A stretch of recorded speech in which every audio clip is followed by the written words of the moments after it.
আমি আইয়ুবের ডাকে সাড়া দিলাম, ফাকাশাফনা মা বিহি রম।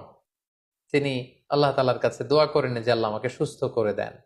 তিনি কি বলেছেন? তিনি বলেছেন, আন্নী মাসানি আদ-দুর, হে আল্লাহ আমার কষ্ট হচ্ছে, আল্লাহ আমাকে রোগ পেয়ে বসেছে, আমি রোগাক্রান্ত, আর আপনি তো মেহেরবান। এতটুকু বলেছেন। কারণ ওনার অ্যাটিটিউডটা হচ্ছে এরকম, রোগ দিয়েছেন আল্লাহ, আমি যে কষ্ট পাচ্ছি এটাও দেখছেন আল্লাহ। সো আল্লাহ যদি রোগ দিয়ে খুশি, আমি রোগ পেয়ে খুশি। তাই তিনি বলেছিলেন, হে আল্লাহ আমাকে রোগ পেয়ে বসেছে, আমি রোগাক্রান্ত আল্লাহ, আর আপনি তো মেহেরবান। আমি রোগী আর আপনি তো দয়াময়।